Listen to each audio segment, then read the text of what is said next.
എല്ലാവർക്കും നമസ്കാരം. ഞാനിന്ന് തുറവൂർ അമ്പലത്തിൽ വന്നേക്കാണ്. അപ്പോ അമ്പലത്തിൽ ഇവിടുത്തെ പ്രതിഷ്ഠ നരസിംഹമൂർത്തി വടക്കനപ്പൻ എന്ന് അറിയപ്പെടും. ഇനി വഴിപാട് രസീറ്റ് എടുക്കാൻ വേണ്ടി കൗണ്ടറിലേക്ക് പോയാണ്. അപ്പൊ നമ്മൾ വഴിപാടിന് രസീറ്റ് എടുക്കാൻ പോയാണ്.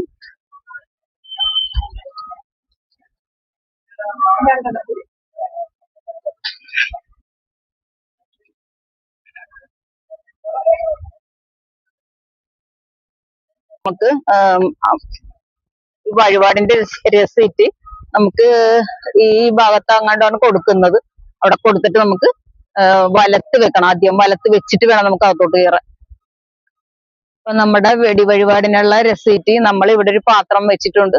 ആ പെട്ടിയിലേക്ക് നമ്മൾ ഇടുകയാണ്. അവര് അതാത് സമയത്ത് നടത്തിക്കോളും.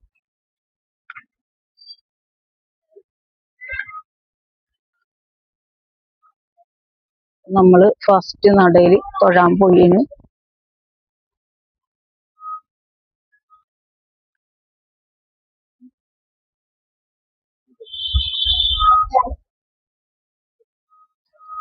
അത് വടക്കനപ്പൻ എന്ന് സങ്കല്പിക്കുന്ന. അത് കഴിഞ്ഞിട്ട് അപ്പുറത്തെ നടയിലേക്ക് നമ്മൾ പോകുന്നത് കൃഷ്ണൻ മഹാവിഷ്ണു നിൽക്കും.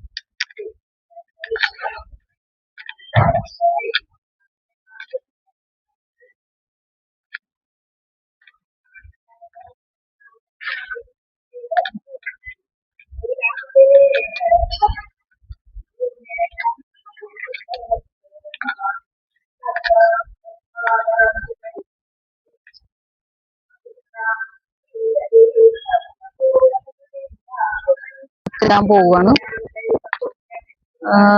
തൊഴുത് നമ്മള് വാദിക്കാൻ രണ്ട് നടയിലും ഒന്ന് തൊഴുതിട്ടുണ്ട്. ഇനി ചുറ്റിന് വലത്തിട്ട് നമ്മള് കറങ്ങി അമ്പലത്തിന് വലത്ത് വെച്ചിട്ടാണ് നമ്മൾ അകത്തോട്ട് കയറി പോകുന്നത്. ഇതൊക്കെയാണ് ഈ പരിസരമൊക്കെ. പണ്ട് ചെറുതിലെ എന്റെ ഓർമ്മ വെച്ച കാലം തൊട്ട് നമ്മൾ ഈ അമ്പലത്തിൽ അമ്മ കൊണ്ടുവരും. പിന്നെ തിരിച്ചറിയപ്പോഴത്തേക്ക് നമ്മൾ വരാൻ തുടങ്ങി. പിന്നെ കല്യാണത്തിന് മുമ്പ് വരെ നമ്മൾ എപ്പോഴും ഇവിടെ മിക്ക ആഴ്ചയിലും നമ്മൾ ഇവിടെ അമ്പലത്തിൽ വന്നിട്ടിരുന്നാണ്. പിന്നീട് ഇപ്പൊ വരാനൊന്നും പറ്റണില്ല. പിന്നെ ഇപ്പൊ ഇത് കർക്കിടക ആയതുകൊണ്ടൊന്ന് വന്നിട്ട് നമുക്ക് പോകാൻ നിർത്ത്. വന്ന് തൊഴുതിട്ടൊക്കെ ഒന്ന് പോകാൻ നിർത്ത്. പഴയ ഓർമ്മകളൊക്കെ ഒന്ന് പുതുക്കി പോകാന്നൊക്കെ ഓർത്ത് വന്നതാ.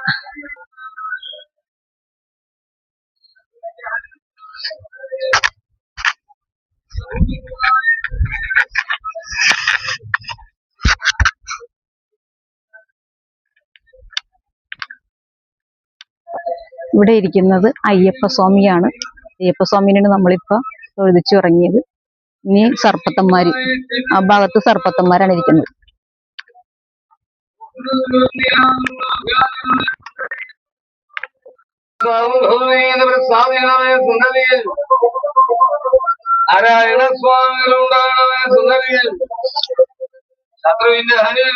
സർപ്പം പട്ടൊക്കെ ഓരോരുത്തർ നടത്തിക്കൊണ്ടിരിക്കുകയാണ്. അപ്പം നമ്മള് ഇവിടെ തൊഴുതിട്ട് അടുത്ത സ്ഥലത്തേക്ക് പോകാം. ഇന്ന് കർക്കിടകം 1 ഞാൻ അമ്പലത്തിൽ വന്ന്. നിങ്ങളൊക്കെ അമ്പലത്തിൽ പോയെങ്കിൽ എന്റെ കമന്റിലൂടെ എന്നെ അറിയിച്ചേക്കണേ. ഇത് വടക്ക് പടിഞ്ഞാറ മൂലക്കാണ് ഇരിക്കുന്നത് യക്ഷിയമ്മ ഇവിടെ ഇരിക്കുന്നത്. യക്ഷിയമ്മനെ തൊഴുതിട്ട് നമുക്ക് ഫ്രണ്ടിലോട്ട് പോകാം. അവിടെ ഫ്രണ്ടിൽ ചെന്ന് നടയിലേക്ക് നടത്തട്ട് കയറാം. നമുക്ക് ഇവിടെ തൊഴുതിട്ട് അകത്തോട്ട് കയറാം. പക്ഷെ അകത്തോട്ട് നമുക്ക് ക്യാമറ പെർമിഷൻ ഇല്ല. പെർമിഷൻ തരാണ്ട് നമുക്ക് അകത്തോട്ട് ക്യാമറ കൊണ്ടുപോകാൻ പറ്റത്തില്ല. അപ്പൊ ഇന്ന് പെർമിഷൻ ഇല്ല നമുക്ക് അകത്തോട്ട് പോകാനുള്ള. അപ്പൊ നമുക്ക് തൊഴുതിട്ട് വരാം. നമ്മൾ ക്ഷേത്രത്തിനകത്തുനിന്ന് ഇറങ്ങി ആൾത്തറയുടെ ഭാഗത്തേക്ക് പോകുന്നത്.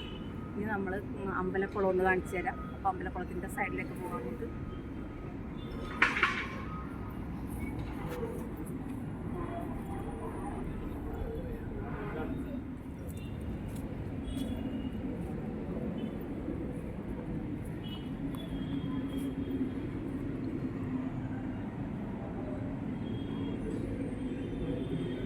ക്ഷേത്രത്തിനകത്തേക്ക് ക്യാമറ കൊണ്ടുപോകാഞ്ഞ കാരണം തന്നെ നമുക്ക് അവിടെ ഭഗവാന്റെ ഒത്തിരി ഫോട്ടോസൊക്കെ ഇരിപ്പുണ്ട്.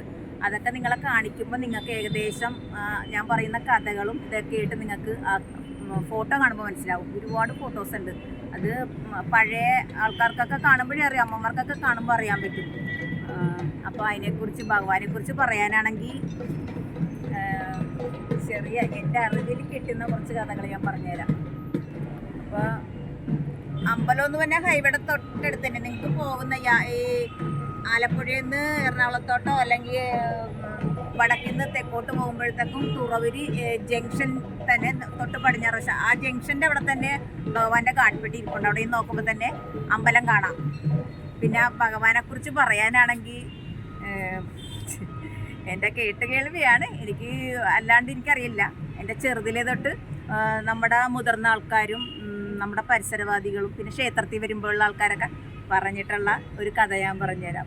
ഭഗവാൻ പണ്ട് ഇവിടെ നിന്ന് വൈക്കത്തേക്ക് ഒന്ന് വിരുന്ന് പോയപ്പോഴത്തേക്കും അവിടെ ചെന്നപ്പോൾ വൈക്കത്തപ്പൻ്റെ ഫാമിലി ഒരു സ്വർണത്തിൻ്റെ കുരണ്ടി ഇരിപ്പടമായി കൊടുത്തു ഭഗവാന്.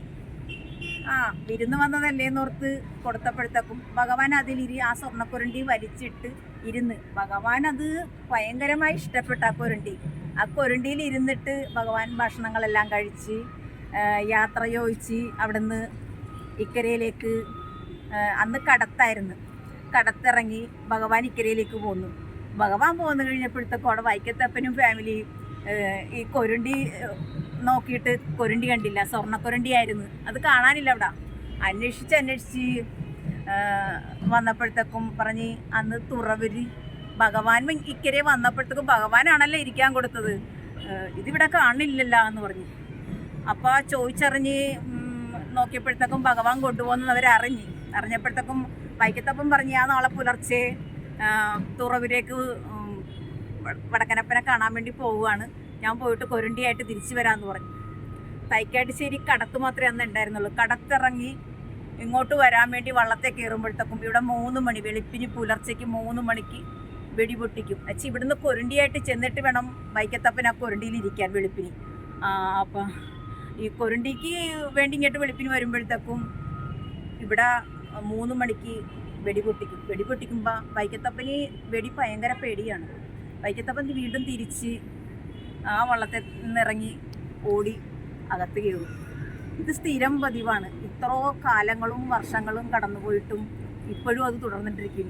എന്നും പുലർച്ചയിൽ വൈക്കത്തപ്പൻ ഇങ്ങോട്ട് വരും, ഭഗവാൻ ഇവിടെ വെടി വഴിപാട് നടത്തും, വൈക്കത്തപ്പൻ തിരിച്ചു പോകും.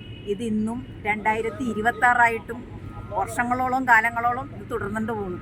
അതാണ് എൻ്റെ അറിവിലുള്ള ഒരു ചെറിയ കഥ. അമ്പലത്തിൽ നിന്ന് നമ്മളിപ്പോ തൊഴുതിറങ്ങി വടക്കേ നടയിൽ കൂടിയാണ് നമ്മൾ ഇറങ്ങിയത്.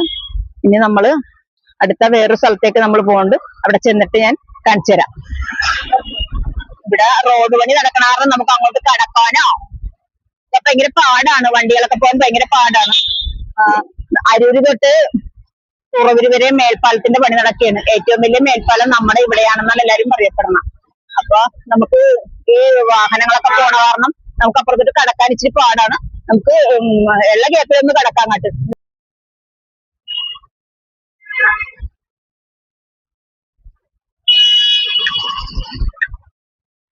നമ്മൾ ഇവിടേക്കാണ് ഒരു കാര്യം കാണിച്ചിട്ടാന്ന് പറഞ്ഞില്ലേ, ഇവിടേക്കാണ് നമ്മൾ വരുന്നത്. ഈ ഹോട്ടൽ ഭയങ്കര ഫേമസ് ആണ്. ഇവിടുത്തെ ദോശ ഇതൊക്കെ ഭയങ്കര, മസാല ദോശ, ചെറിയ കുട്ടി ദോശ, ഇഡ്ഡലി ഇതൊക്കെ ഇവിടെ ഭയങ്കര ഫേമസ് ആണ്. ഒരുപാട് ടേസ്റ്റ് ആണെന്ന് എല്ലാരും പറഞ്ഞ. അപ്പൊ നമുക്ക് കയറി കഴിച്ചു നോക്കാം. നമ്മൾ കടയുടെ അകത്തേക്ക് കയറി ദോശ ഓർഡർ ചെയ്തിട്ടുണ്ട്. ദോശ വരട്ടെ, നമുക്ക് കഴിക്കാം. സോഫ്റ്റായിട്ടുള്ള ദോശയും പഞ്ഞി പോലെ ദോശ.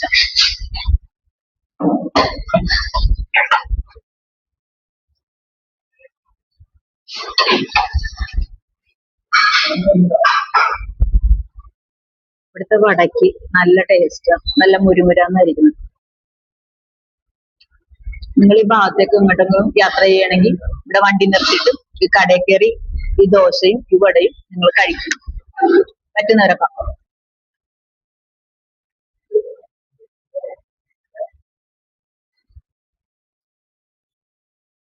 അപ്പൊ ഞാൻ കഴിച്ചിട്ട് വരാം. ഇവിടെ ഇന്നത്തെ ചായ കുടി 118 രൂപ.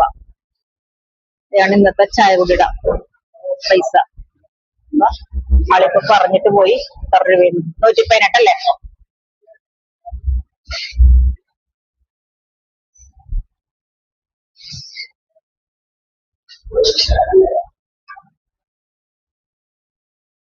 118 കഴിഞ്ഞിട്ട് ബാക്കിയുള്ള നമ്മുടെ കയ്യിലേക്ക് പോയി.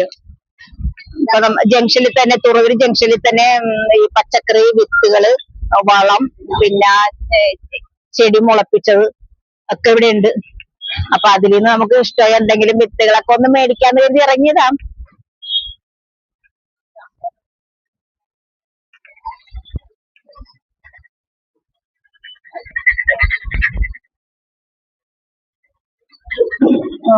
വെണ്ടയുണ്ട്, പയറുണ്ട്.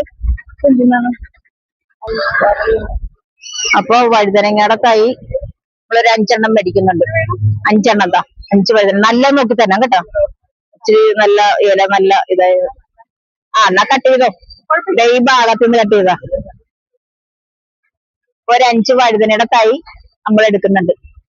പിന്നെ എവിടുന്ന് വരിക? ഞങ്ങൾ ചമ്മനാട്. ഇതെന്ത് വാഴയാണ്? അത് കദളിയാ. കദളിയാ? എത്ര രൂപ? 100 ഈ ചുമന്ന ഒരു പഴമില്ലേ, ചെങ്കദളി, ചുവപ്പ് പഴം, അതിന്റെ വരാറുണ്ടോ? വന്നിട്ടില്ല. നമ്മളെല്ലാത്തിനും ഇപ്പൊ ഇതാ അവിടെ ഉണ്ടായിരുന്നതാ കൊണ്ടുവന്നേ. ഇനി എല്ലാം എടുക്കണമല്ലോ. ഒരു കദളിപ്പഴം എടുത്തിട്ടുണ്ട്, ഒരു കദളിവാഴ എടുത്തിട്ടുണ്ട്, ഡ്രാഗൺ ഫ്രൂട്ടിന്റെ ഒരു തൈ എടുത്തിട്ടുണ്ട്, പിന്നെ വഴുതന 5 എണ്ണം, പിന്നെ കാന്താരി അല്ലേ, കാന്താരി എടുത്തിട്ടുണ്ട്. ഇത്ര സാധനം, കുക്കമ്പർ വേണ്ട, ഇത്ര സാധനം നമ്മള് ഇവിടുന്ന് എടുത്തിട്ടുണ്ട്.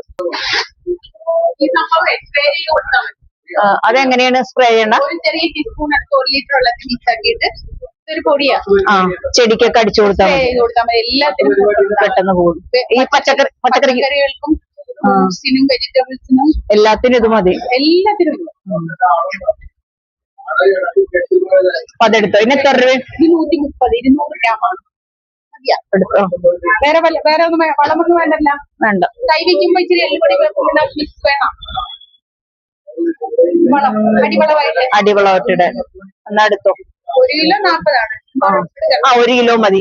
രണ്ടും കൂടി മിക്സ് ചെയ്തെടുത്തോ കേട്ടോ. അപ്പൊ നമ്മള് കടയിൽ കയറി ഇതൊക്കെ വാങ്ങിച്ച്, വാഴ ഇതൊക്കെ വാങ്ങിച്ച്, പയറ് ചെടികളൊക്കെ വാങ്ങിച്ച്, അപ്പൊ ഇനി ഞാൻ ബസ് കയറി വീട്ടിലേക്ക് പോവുകയാണ്. അപ്പൊ ഇന്നത്തെ വീഡിയോ ഇത്രയുള്ളൂ. ടാറ്റാ.